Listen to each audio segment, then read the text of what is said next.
Hi, I'm Michael. I'm a docent here at San Diego Air and Space Museum, and I'm going to give you a quick tour on World War II today. So, before we actually get into World War II, let's just start a few years before. This is our P-26 pea shooter aircraft. It's the first all-steel monoplane aircraft in the U.S. Army Air Corps inventory. It was produced by Boeing in the mid-30s or so.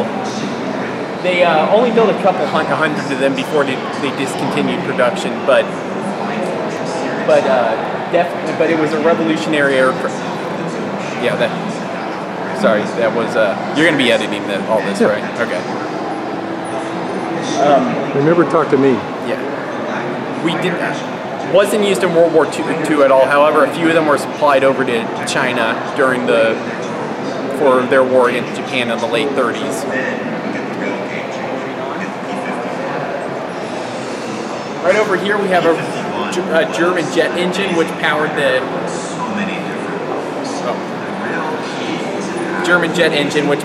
Me-262, the first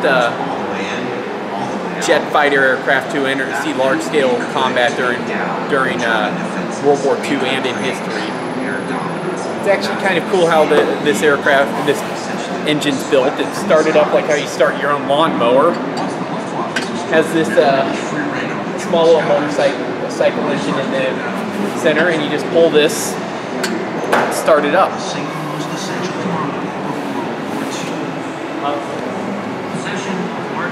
Okay. So right over here we have a scale model of a B-24. If you've seen the movie Unbroken or read the book, that's the bomber that he flew during the war. Most produced strategic bomber of World War II we used. It was the one position on a B-24 and the B-17 was this one right here. If you were the smallest guy on the crew and enlisted, you're more likely going to be put in this ball turret. The ball turret was on the underside of this is a B-24, but the B-17 too. This was protect the underside of the. I forgot to push the button. P-51. All right. So this aircraft right here is probably the most famous American fighter aircraft of World War II and one of the most famous aircraft of the Second World War, the North American P-51 Mustang. The livery we have this in is in the livery of the 332nd Fighter Wing, which is more commonly known as the Tuskegee Airmen. The Tuskegee Airmen were the first black pilots in the U.S. Army Air Forces. But about the aircraft itself, so the P-51 was originally designed for the British. They accepted it around 1942 or so. Didn't really look too kindly on it. For one reason, at the time it had an Allison engine in it, which the Allison engine wasn't powerful enough to allow it to really fight well over 12,000 feet. However, after redesign, North American put a Rolls-Royce Merlin engine, which they produced, which was a British engine, and they produced under license, which gave it great combat ability over 12,000 feet. And also, another thing was, there's one on the other wing, but it's a droppable fuel tank. So this allowed the P-51 combat range to fly all the way from Great Britain to Germany, to Berlin and back, which allowed our bombers to be provided with around the mission fighter escorts, which greatly around early 1944, mid-1944, started to reduce bomber casualties during the daylight. Now, one of the P-51's main adversaries was this aircraft right up here, the Messerschmitt 109, or also known as the Bf-109. The most produced fighter aircraft during World War II. Germany built over 30,000 of these aircraft during the Second World War.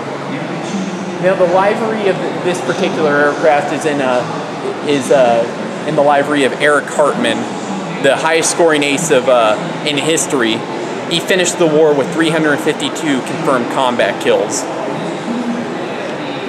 In comparison, the highest scoring ace of in U.S. history, Richard Bong, only finished World War II with 40 kills. So this is our exhibit that we have on the Battle of Britain.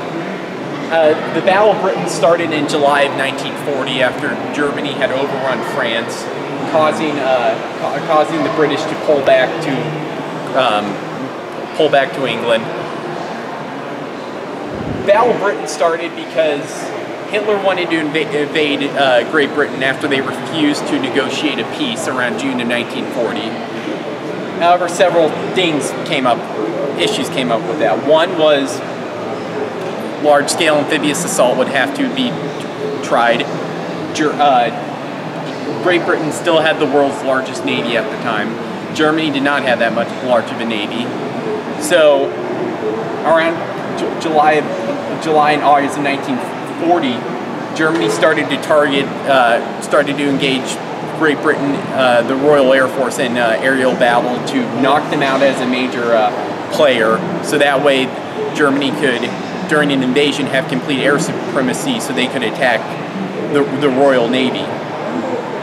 However, Great Britain, under the leadership of Winston Churchill, refused to back down during this battle. And so around mid-August or so, even though Britain and Germany had suffered about the same amount of casualties and Britain was on the verge of defeat, Hitler ordered a stoppage to the campaign against Britain and focused it more towards bombings of London's, and the threat of invasion had passed. One of the biggest advantage Great Britain had over Germany, which allowed them to challenge Germany efficiency, was radar. Radar allowed Great Britain to see when German aircraft were on their way. Could also allow them to vector fighters to intercept German bombers. And Germany also had a big disadvantage. Their main fighter aircraft, the Me-109, only had a very short range. So when it got over southern England, it could only stay for about 20 to 30 minutes before they had to fly back home and be refueled. So by late August or so, after casualties had heavily mounted for Germany, Great Britain, Hitler ordered stoppage to all the bombing, started focusing on terror bombing London, which was a very tough thing for the British people, but the threat of invasion had passed by that point. Okay. Ready, set, go. This aircraft right here is the SBD Douglas Dauntless dive bomber. In World War II, it was the most successful American dive bomber of the war. Now, the reason we call it a dive bomber is because this was long before the days of guided missiles, being able to control a bomb with the joystick. So the way you can make bombing most accurately was go into a dive, release your bomb in your flight path, and hopefully hit your target. So the Dauntless was used by the U.S. Navy and also the U.S. Marines during the war. It's probably most well known for what they call the fatal 5 minutes at Midway during the Battle of Midway in June of 1942, when in 5 minutes about 30 Dauntlesses from U.S. carriers sunk 3 of the 4 Japanese aircraft carriers, which overall helped turn the tide of World War II. So the reason this aircraft has the Swiss cheese flaps is their dive brake. So when a Dauntless would go into a dive, it would usually be between about like 65 to 80 degree dive, and after it would release its bomb, it would have to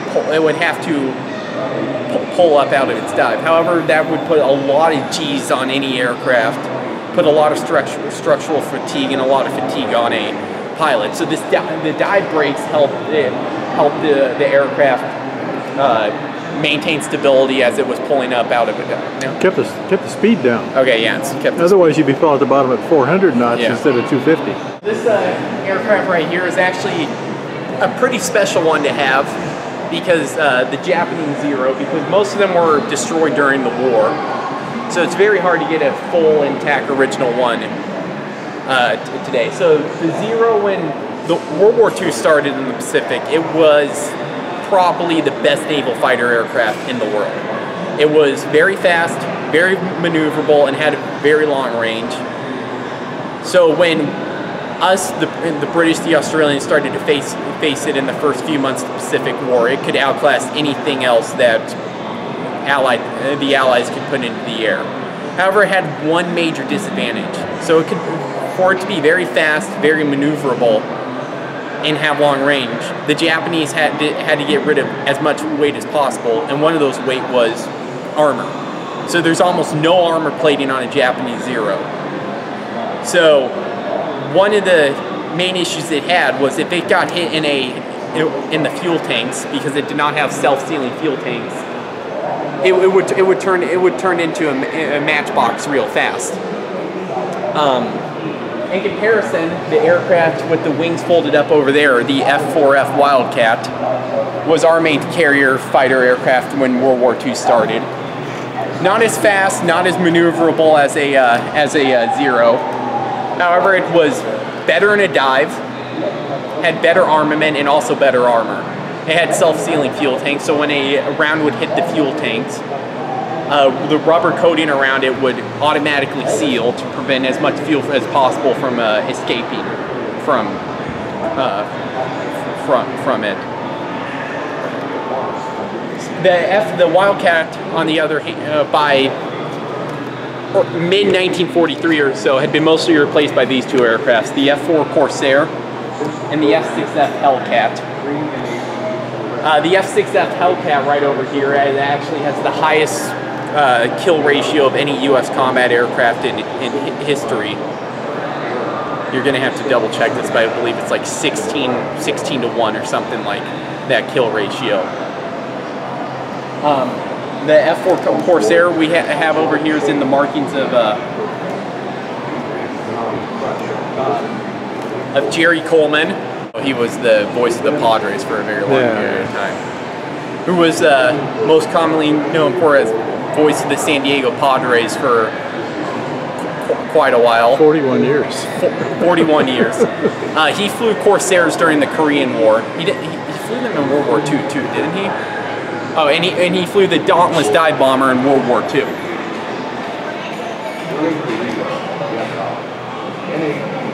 A model of the USS Yorktown, the second USS Yorktown. You can actually see the ship today. She's a museum ship in Charleston, South Carolina. Oh, really? So I say it's the second USS Yorktown. I say it's the second USS Yorktown because the first one she was sunk at Midway back in June of '42. And they were at the time building new classic carriers, the Essex class, which we built over 22 of them during World War II and afterwards. And they elected to name the second one of it the USS Yorktown. After World War II was over, the Essex class, a few of them which we kept into service around the early 50s or so, we put an angle flight deck on them, like how you see on carriers today.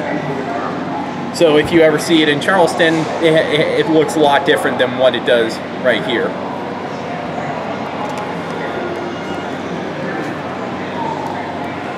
This aircraft right here is what were called jeep carriers during the war, or escort carriers. They were aircraft carriers, however they had a few major differences than the large-scale fleet carriers like the Yorktown. One, they were slower, not as well armored, because their main priority when they started building them towards the beginning of the war was to escort convoys and provide aircraft to attack enemy submarines. They also would in the Pacific provided close air support to Marines on the ground fighting on islands such as Iwo Jima and Okinawa. And they were also called jeep carriers because they will also be used as transports. They would transport everything from aircraft to jeeps across to airfields throughout the world. Now this aircraft carrier here, the USS Gambier Bay, was part of she was sunk at the Battle of Leyte Gulf. One of the biggest battles of Leyte Gulf, called the Battle of Samar. She was part of this fleet called Taffy 3, which was a mixture of escort carriers and destroyers, which were to provide anti-submarine warfare support and also close air support. They ended up fighting a Japanese force which was much larger than them, much more powerful, with battleships and cruisers. However, Taffy 3, even though it just had small escort carriers and destroyers, was able to hold the day by fighting so hard that the Japanese were convinced they were facing a much larger force and were forced to withdraw.